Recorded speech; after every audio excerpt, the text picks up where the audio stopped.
Dieu, chers internautes, que Dieu vous bénisse. Ici RTN en direct, par la grâce de Dieu, pour partager dans quelques minutes notre série d'enseignements sur comment vaincre la tentation. Et on a donné plusieurs stratégies qui vont te permettre de ne plus céder à la tentation. Alors on a cité, si vous voulez retrouver cela, il faut revoir les cours passés sur notre page Pasteur Joseph ou bien Juif Noir Olenga sur Facebook. Vous allez voir cela. Et aujourd'hui, on va continuer. Prends ton stylo. Ce sont les enseignements pour quelques minutes. Aujourd'hui, on part vite que possible avec l'autre stratégie qui dit ceci. Là, c'est la cinquième stratégie que nous donnons. Avec une foi parfaite, sois capable de recevoir le pardon de Dieu afin de t'envoler à nouveau vers les auteurs de la sainteté. Avec une foi parfaite, sois capable de recevoir le pardon de Dieu afin de t'envoler encore dans les auteurs de la sainteté. Beaucoup de croyants n'arrivent pas à vivre dans la sainteté et à vaincre la tentation. Pourquoi beaucoup de croyants n'arrivent pas à vivre dans la sainteté et à vaincre la tentation? Parce que lorsqu'ils tombent dans le péché, ils n'arrivent pas à croire que Dieu leur a pardonné. Lorsque tu tombes dans le péché et tu confesses sincèrement, crois que Dieu t'a déjà pardonné. Mais il y a beaucoup de gens, quand ils tombent, ils ne croient pas que Dieu leur a déjà pardonné. C'est vraiment un défaut. Vraiment un défaut. Quand tu tombes dans le péché et tu confesses,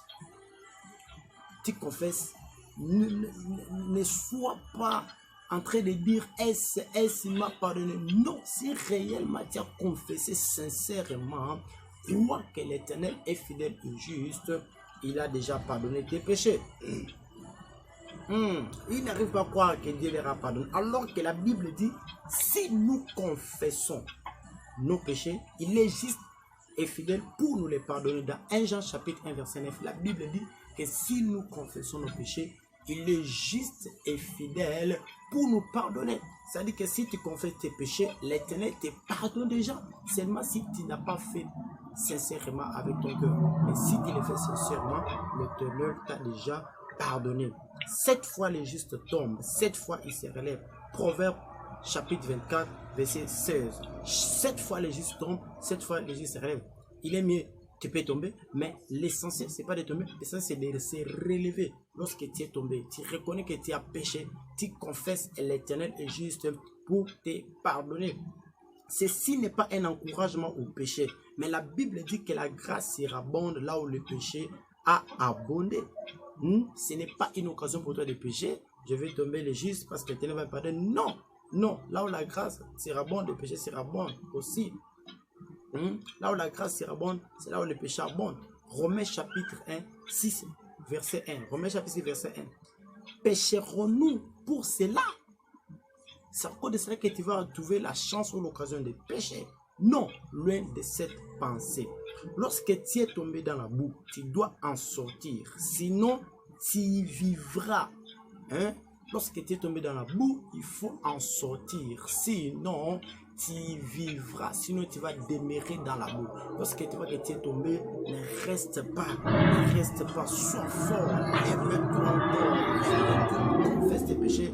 Continue ta route. Sinon, tu vas rester dans la boue.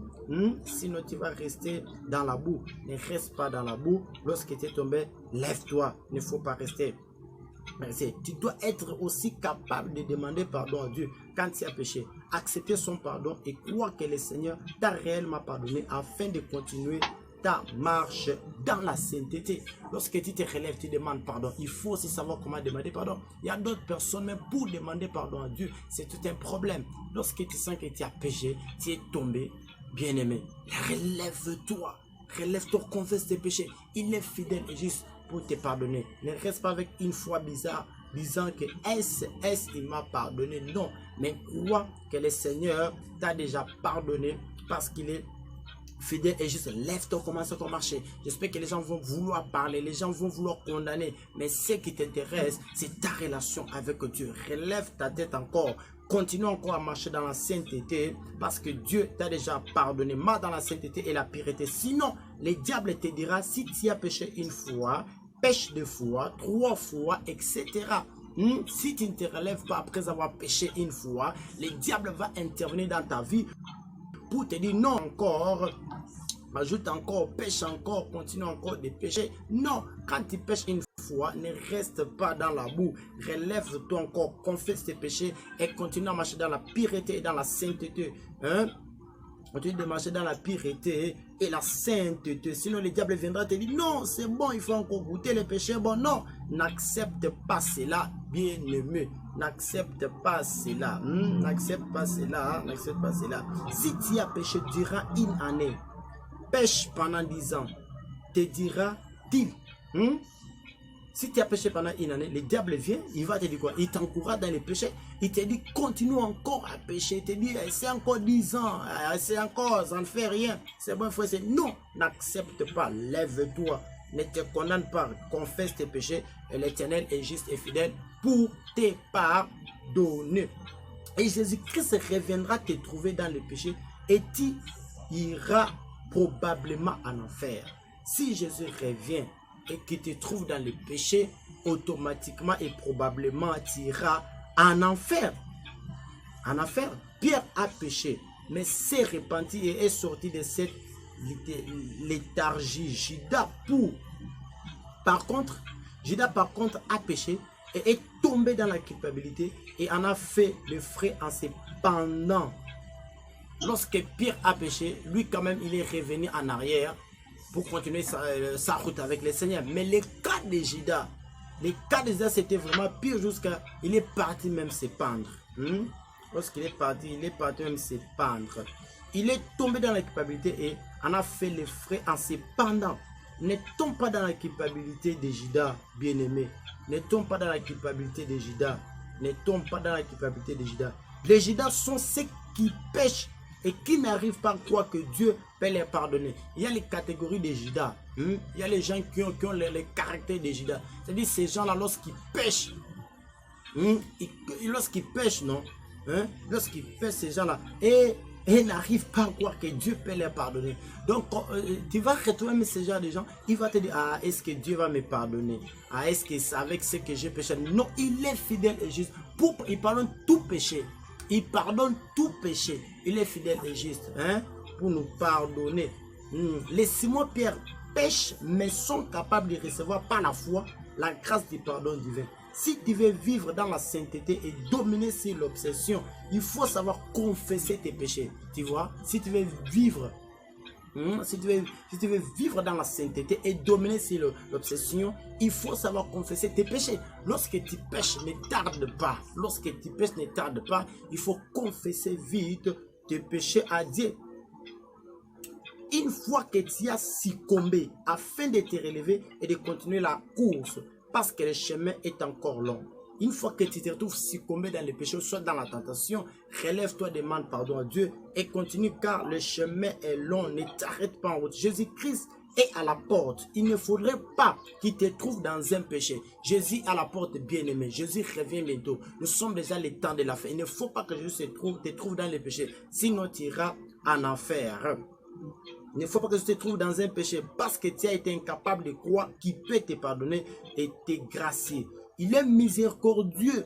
C'est lui qui a dit à la femme adultère, va, elle ne pêche plus.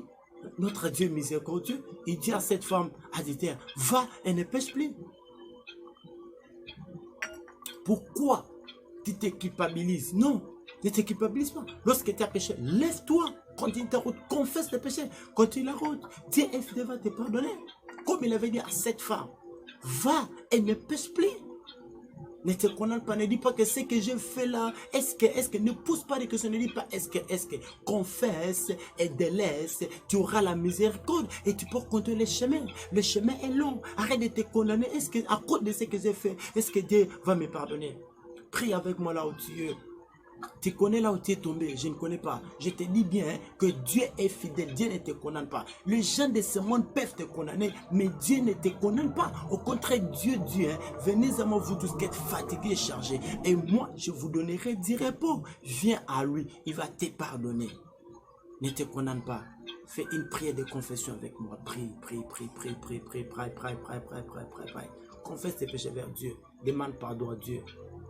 Tu avais avorté, tu avais fait ceci, tu avais tué. Dieu ne te condamne pas. Il veut seulement une seule chose, que tu demandes pardon et la grâce sera ton partage. C'était notre 5e stratégie face à la tentation. Et la série va continuer. Demeurer béni dans la grâce de Dieu. Que le pardon de Dieu soit votre partage dans le nom de Jésus-Christ.